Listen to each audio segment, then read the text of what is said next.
Direktur Nusakom bongkar dugaan keterlibatan istana mobilisasi aparat desa dukung Prabowo Gibran. Bapak-bapak, ibu-ibu, moga-moga masih percaya pada kami yang ada di sini. Insya Allah, saya dan teman-teman ini tidak pernah menjadi pengkhianat rakyat. Betul tidak? Insya Allah, ya. Karena itu teman-teman juga nanti saat perjuangan berhasil, berikan semuanya, kembalikan semuanya kepada 128 juta rakyat Indonesia yang tinggal di 74.961 desa dan silaturahmi hari ini dan tidak oleh saudara Asri, Anas, teman baik saya dan teman-teman ketua organisasi yang lain menghasilkan yang baik.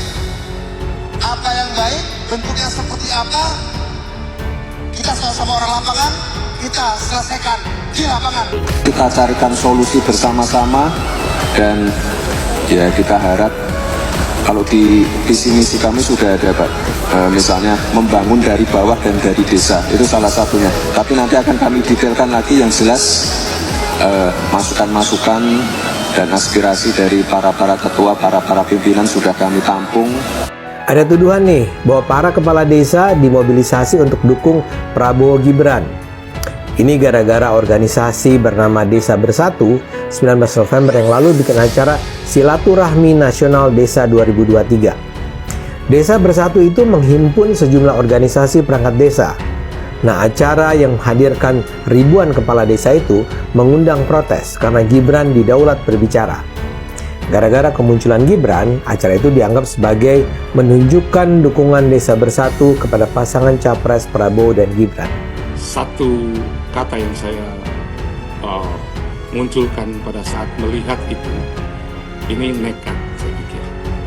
Nekat ketika mobilisasi kepala desa dalam organisasi APC itu kemudian dikumpulkan dan dengan jelas-jelas dengan tujuan untuk mendukung salah satu pasangan capres.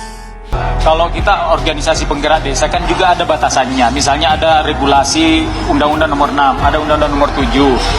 Ada sesuatu di mana kita tidak bisa menyebut deklarasi kan. Tetapi udahlah, kalau teman-teman penggerak desa ini tahu apa yang akan dilakukan kalau mau memberikan dukungan yang penuh kepada calon presiden atau calon wakil presiden. Tidak harus deklarasi kalau kamu mau. Yang pasti buat kami adalah kan teman-teman tahu, yang namanya kepala desa, yang namanya BPD, yang namanya perangkat, kalau udah nyatu rasanya gampang tuh menggerakkan desa kan gitu. Tetapi buat kami tidak ingin melakukan sesuatu yang melanggar regulasi lah, kira-kira seperti itu. Untuk menyampaikan unek-unek, maka judulnya kita mendengar, didengerin. Namanya mendengar, tidak ada deklarasi, tidak ada dukungan, tidak ada harapan, unek-unek, upaya undang-undang perubahan desa, begini. Pertanyaannya, apakah kegiatan Desa Bersatu itu memang melanggar undang-undang pemilu? Rasanya sih enggak. Kegiatan itu tidak menunjukkan adanya dukungan atau kampanye eksplisit dukung Prabowo Gibran. Nggak ada dukung-mendukung. Gibran cuma berpidato singkat. Dan yang disampaikan peserta hanyalah aspirasi-aspirasi para perangkat desa. Memang media menulis bahwa acara itu mengisyaratkan adanya dukungan terhadap Prabowo Gibran. Tapi kan cuma isyarat, bukan kampanye dan dukungan eksplisit. Apakah kami dilarang secara organisasi mengkonsolidasi calon presiden yang dianggap bisa memperjuangkan dan melanjutkan perjuangan Pak Jokowi? Enggak dilarang. Ini bukan masalah bahwa ini organisasi, tetapi siapa yang menjadi bagian dari organisasi tersebut, yaitu orang-orang yang dilarang dilibatkan dalam aktivitas elektoral yang menyangkut kepentingan politik praktis, begitu. Itu berarti ini sudah pasti mengancam netralitas ya Mbak Titi? Sudah pasti. Jadi mereka ini adalah orang-orang yang diminta netral oleh undang-undang pemilu kita. Sebaiknya begini ya Mbak ya, kalau kita ini negara hukum yang sadar hukum dan punya etika politik yang baik, siap berkompetisi secara jujur, adil dan demokratis, jangan suka bermain memutarbalikkan pasal begitu. Kita ikuti aturan dan kemudian kita berikan pembelajaran yang mendidik kepada masyarakat kita. Kalau kepala desa dan perangkat desa tidak boleh terlibat dalam aktivitas politik praktis, tidak bisa kemudian berkedok organisasi, tapi isinya orang-orang yang dilarang untuk dilibatkan dalam proses pemenangan atau menguntungkan, merugikan salah satu peserta pemilu tertentu. Direktur Hukum Tim Pemenangan Nasional atau TPN Ganjar Pranowo Mahfud MD Roni Talapesi menyesali adanya pengerahan para perangkat desa dalam acara bertajuk Silaturahmi Nasional Desa 2023 di Indonesia Arena Jakarta Minggu 19 November 2023. Roni menilai acara tersebut bukan hanya sebatas silaturahmi, melainkan bentuk kampanye untuk pasangan nomor urut 2 Prabowo Subianto Gibran Raka Buming Raka. Sebab dalam acara tersebut ada yang mengenakan baju nomor 02. Ada yang pakai baju 02 dan itu terlihat jelas dan ada deklarasi dukungan.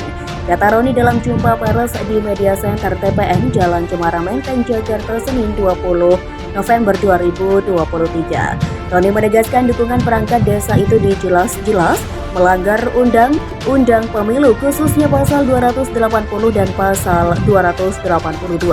Sementara itu Direktur Nusakom Pratama Institut Ari Junaidi mengungkap skenario istana di balik pengarahan masa aparat desa mendukung pasangan Prabowo Subianto dan Gibran Raka Buming Raka. Hal itu terkait sinyal dukungan dari sejumlah organisasi perangkat desa yang tergabung dalam Desa Bersatu untuk pasangan Prabowo Gibran. Ari mengatakan dukungan mendukung terhadap pasangan Capres dan Cawapres memang sah-sah saja dilakukan sepanjang tidak melanggar aturan. Penggalangan kepala desa dan perangkat yang dinaungi berbagai organisasi tersebut secara kasat mata adalah hasil konsolidasi yang terskenariokan baik oleh istana maupun oleh segelintir politisi yang berkedok sebagai perangkat desa. Kata Ari kepada Tribunnews.com Selasa 21 November 2023. Organisasi perangkat desa ini dinaungi Desa Bersatu yang terdiri dari APDESI atau Asosiasi Pemerintah Desa Seluruh Indonesia, PPDI Persatuan Perangkat Desa Indonesia, dan APDESNAS Asosiasi Badan Permusyawaratan Desa Nasional. Kemudian Aksi Asosiasi Kepala Desa Indonesia, Kompakdesi atau Komunikasi Purnabakti Kepala Desa Seluruh Indonesia, BAPDSI Persatuan Anggota BPD Seluruh Indonesia, PPDI Persatuan Perangkat Desa Indonesia, dan Persatuan Masyarakat Desa Nusantara. Menurut Ari, antara istana dan organisasi perangkat desa sama-sama memiliki kepentingan. Pihak istana berkepentingan ada orkestrasi dukungan untuk Prabowo Gibran, sementara perangkat desa butuh akomodasi dan logistik, ujarnya. Sebab para perangkat desa dan kepala desa meminta agar anggaran dana desa ke depannya menjadi 5 miliar rupiah per tahun. Ari menjelaskan meskipun tidak ada deklarasi dukungan, namun acara bertajuk Silaturahmi Nasional Desa 2023 tersebut adalah sokongan resmi untuk Prabowo Gibran. Karenanya dia meminta Bawaslu perlu bersikap adil terhadap semua paslon. Tribunnews.com sudah menghubungi Deputi 4 Kepala Staf Kepresidenan atau KSP, Wandi Tuturong, untuk mengkonfirmasi keterlibatan istana dalam pengerahan aparat desa ini. Namun hingga kini belum mendapatkan jawaban. Sementara itu juru bicara tim kampanye nasional Prabowo Gibran, Budi Satrio Jiwandono mengatakan, kehadiran Gibran dalam acara tersebut sepenuhnya untuk menyerap aspirasi